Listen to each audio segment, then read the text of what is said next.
This was the first diddly bow I made. It has a hip flask as the sounding board. It has a metal case, which is where I store it. This particular diddly bow was made to come apart and fold up and go inside a carry case so I could take it on an airplane. This hip flask was this idea that I came up with as I was walking around with hip flask in my hand. I was kind of tapping it at the Goodwill, right? And it made a really interesting sound. So I decided to make a diddly bow out of one. So this has a really nice sound. It works really well.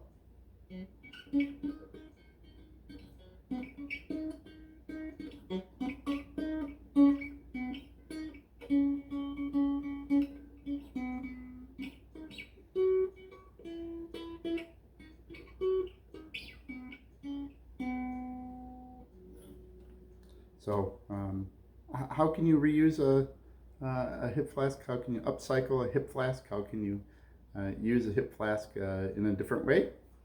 Diddly bow. After the success of my first diddly bow, I decided to make something a little bit more elaborate. I'm part of a Civil War reenacting group, 2nd Florida Company E, the Hammock Guards. And we have this little band. We sit around around a campfire at a reenactment on a Saturday night and sing songs, sing period songs, and it's great. And I wanted an instrument that I could build easily and take on a camp out, and it had to serve multiple functions. I had to have something that I could easily play and that I could easily learn, because I'm not the most musically talented person in the world.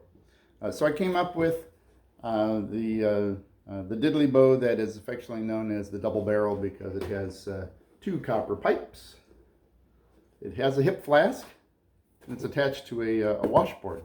So I can play it as a washboard. I can play it as a diddly bow.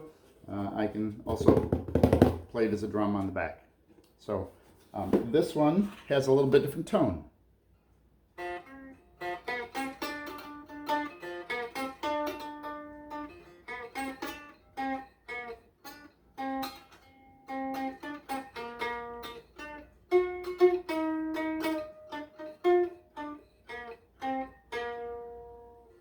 I know, it's probably a little bit out of tune.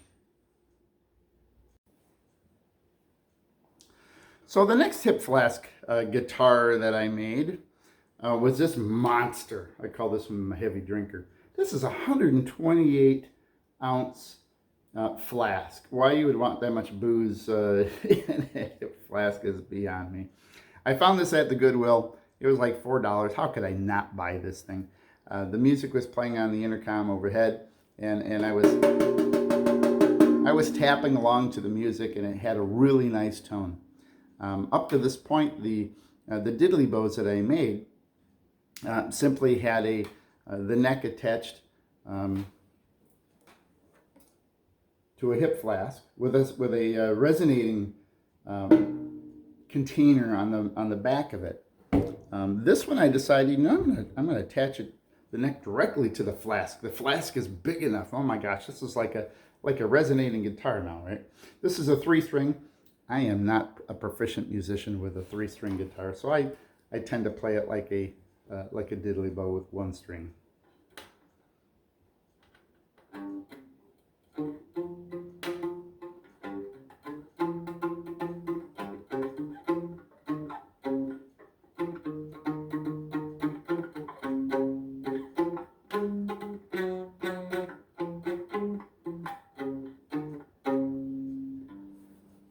Much richer tone.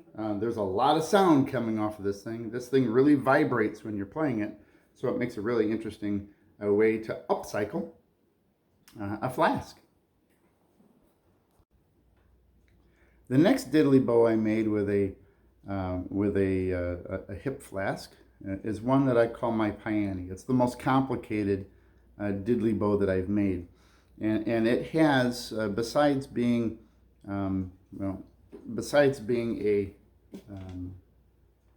a hip flask diddly bow, this is a copper hip flask attached to a metal pipe, attached to a wooden resonating box. But inside this resonating box is a thumb piano. This is a thumb piano. This one's not in tune, but the way you do this is you play it that way, and different lengths of metal bars make different sounds. Well, I found one that had, I think it was 12 different notes to it. I tuned it, and then I put it inside my piano. And the really interesting thing about this is when you play the notes that correspond with the notes in the thumb piano, it really resonates and it makes a really interesting, very rich sound.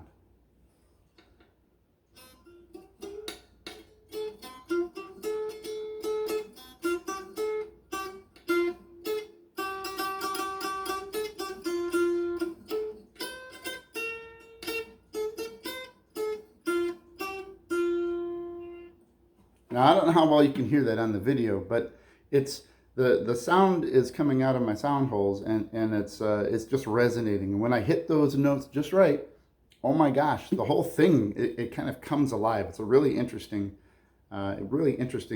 way to create a diddly bow, a cigar box guitar, essentially.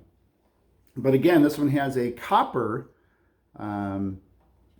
hip flask that's attached to a copper pipe. Makes a wonderful way of upcycling a hip flask.